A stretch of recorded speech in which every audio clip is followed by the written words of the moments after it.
One of my dream cars is the SRT Demon with a 6.2 litre V8 supercharged engine. Just listen to that whine. Dodge has been making their beauty since 1914, and one of the key features that have always been on their engines is a supercharger. Superchargers are similar to turbochargers in the fact that they are forced induction into an engine, however they do it slightly differently. Hi, I'm that car chick, and I'm here to explain to you how superchargers work. Race car and supercar designers have always looked for ways to make an engine more powerful. However, it's hard to make a naturally aspirated engine powerful unless you're driving a 30-litre tank, which in turn would be insanely heavy, so wouldn't actually go that fast. So they came up with forced induction as a way to make the engine more powerful. They did this by allowing more air into the cylinder, and more air means that the fuel can burn more efficiently. More air also means that more fuel can be injected into the cylinder, which means more power. So while turbochargers use exhaust gases to drive the turbine, superchargers are driven by either a belt or a chain that is directly connected to the engine's crankshaft. Supercharging on average adds about 46% more horsepower and 31% more torque.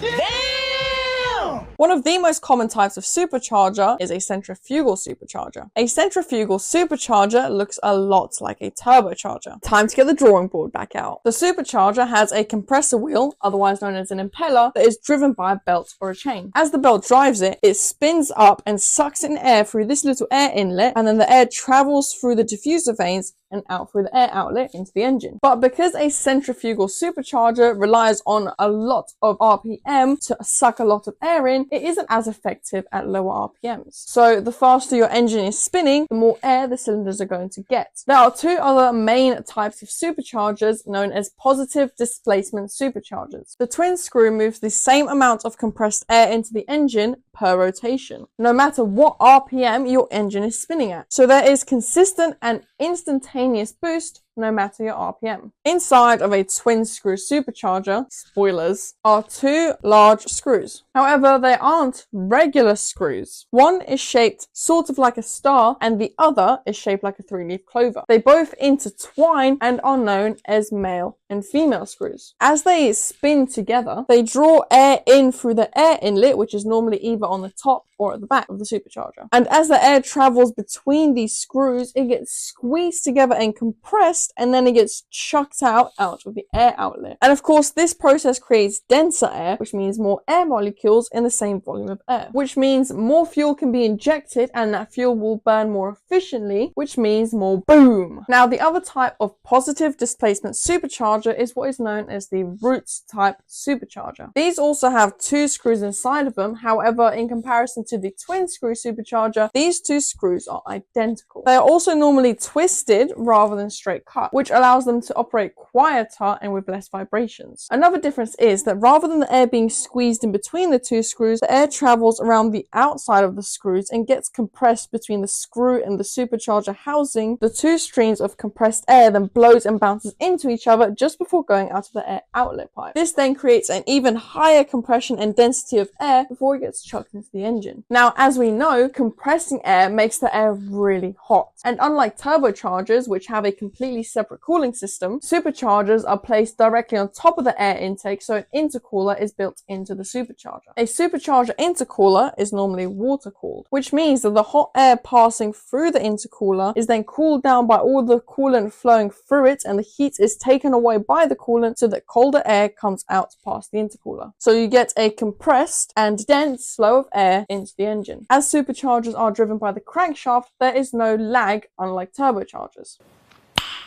Nice. The belt is driven by the crankshaft, which is then connected to another gear in the supercharger. And that is superchargers, all the super simplistic basics that you need to know about how they work. As always, if you did enjoy the video, make sure to leave a like down below. And if you do want to see more content like this, hit that subscribe button and click that notification bell so you can be the first to watch my videos. And if you have any questions, feel free to leave them down below in the comments. That's it for now. I'll see you all next time, but for now, peace.